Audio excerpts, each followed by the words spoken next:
Ahora vamos a nuestro video wall porque tenemos a nuestra entrevistada del día de hoy profundizando siempre va a ser importante ahondar en la gestión del riesgo, la distribución de los territorios. En este caso, la investigadora CEDEUS, Xenia Fuster Farfán, nos va a ahondar en esa materia. Xenia, muchas gracias por estar con nosotros nuevamente en TV. Muchas gracias por la invitación. Analicemos cómo hemos visto esta temporada. Yo pienso que esto marca un punto de inicio y también las reflexiones necesarias para ya estar gestionando, quizá incluso siempre anticipándose a la temporada de invierno, las intensas lluvias. Hay de todo un poco acá. ¿Qué se puede desprender desde el mundo de la investigación en este caso? Bueno, de hecho yo diría que no hay ninguna época que no sea, entre comillas, desastrosa, porque tenemos en general el verano y sobre todo los momentos más secos de proliferación de incendios forestales o otro tipo de incendios, ¿no? Como otras veces hemos hablado, habitacionales, tal, y también estamos en el invierno que tiene que ver con la remoción en masa, la crecida de los ríos, etcétera. Analizamos un poco la materia con el profesor Castro, quien estuvo en la nota 1, en este caso recorriendo algunos de los puntos de Tomé.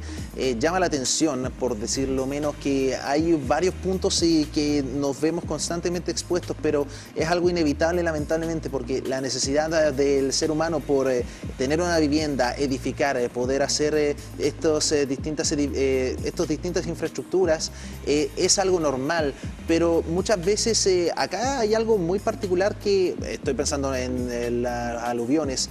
Lamentablemente no se sabe de estos problemas hasta que nos toca vivirlos. Eso es el caso, me imagino, en muchas de estas circunstancias. Por eso lo vemos y nos sorprendemos, pienso yo también.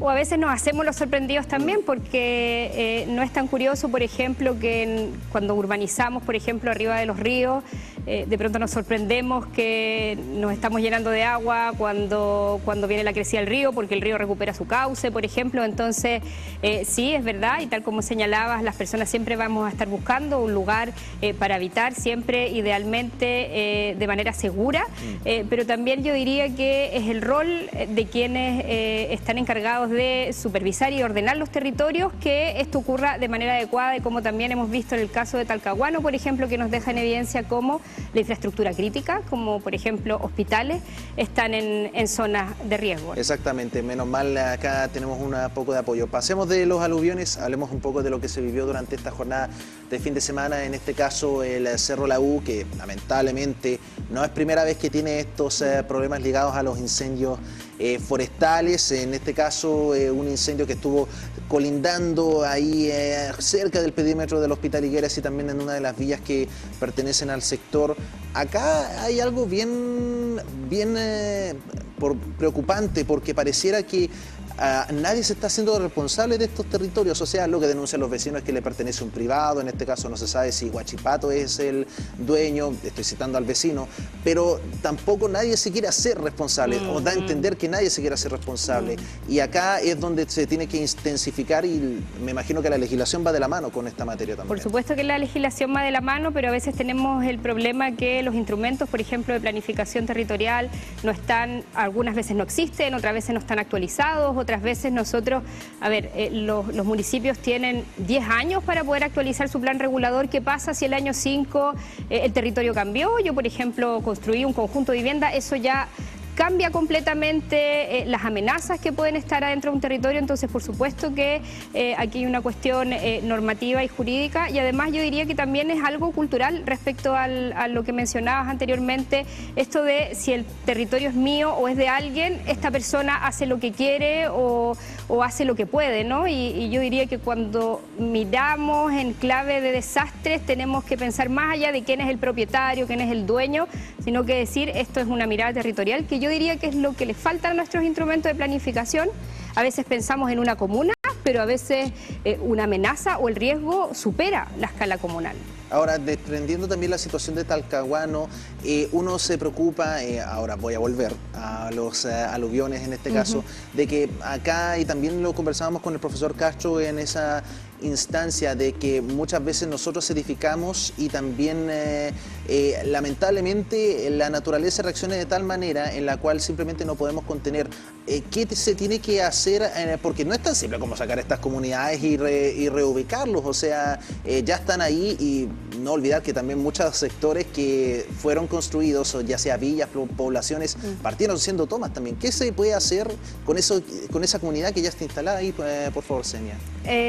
La verdad es que no mucho se puede hacer, eso depende mucho, son decisiones políticas, la verdad. Aquí yo te puedo decir desde el punto de vista técnico que idealmente ojalá nadie viviera en una condición, una situación de peligro, pero eso sería casi no vivir en ninguna parte de Chile, porque hemos decidido nosotros intervenir la naturaleza para poder vivirla, habitarla. Vimos lo que pasó el tsunami en el 2010, es decir, y las personas seguimos viviendo, ¿no?, en la zona costera. Entonces esas prácticas no van a cambiar. Lo que sí tenemos que asegurarnos primero, yo diría que es lo primero es salvar vidas, ¿no? Entonces, para que nadie muera, tenemos que estar seguros que las comunidades están organizadas, comunicadas y educadas ante desastre. Y por supuesto, asumir que vamos a construir ahí, que se van a hacer construcciones ahí, supone que si hay un incendio o si hay una remoción, un aluvión, va a tener que reconstruirse, ¿no? Y tenemos que tener políticas que tengan esa mentalidad de la reconstrucción, pero lamentablemente hoy día como funciona la Dirección de Presupuestos, por ejemplo, que tiene presupuestos anuales, que no permite tanto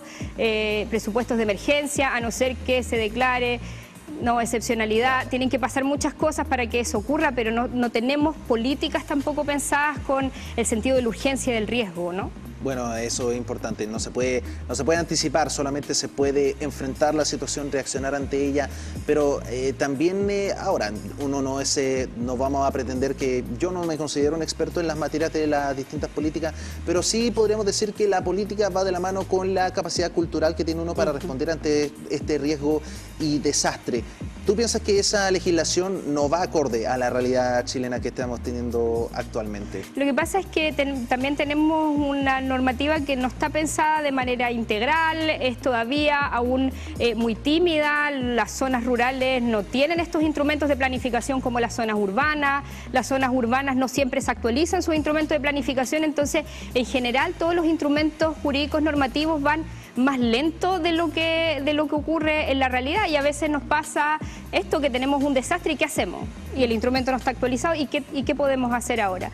Entonces muchas veces no se planifica, entonces sobre la marcha se van tomando decisiones improvisadas. Bueno, ahí mientras tenemos otra de las imágenes, tal como habíamos dicho, estuvimos recorriendo los cerros de Tomé en este caso, y también preocupa esto, ¿no? O sea, ya hay momentos donde ya la naturaleza te está dando los indicios que el peligro es inminente, y claro, hay gestión municipal, como por ejemplo ese letrero que dice que no se puede pasar por este perímetro porque hay peligro de alud, de derrumbe. Sin embargo, no importa, hay gente que sigue transitando por estos perímetros. Bueno, nosotros también tuvimos que exponernos a eso para poder registrarlo, pero a la vez hay gente que ya debería ser alerta suficiente para simplemente dejar el punto y alejarse.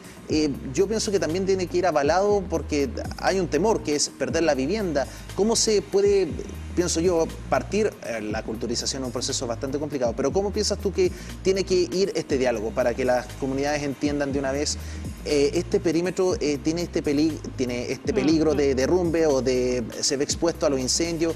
¿Por dónde piensas tú que tiene que ir el diálogo? La verdad es que sin duda, siempre la respuesta a mí me lleva a los colegios, a la educación desde los niños. Siempre, en general, siempre cuando pensamos en educación pensamos en las juntas de vecinos, cuando ya somos adultos, pero yo diría que los colegios ahí tienen un rol central, sin querer darle más responsabilidad a los colegios, pero por supuesto que vivir en un país de riesgo supone pensar también en riesgo desde que somos pequeños.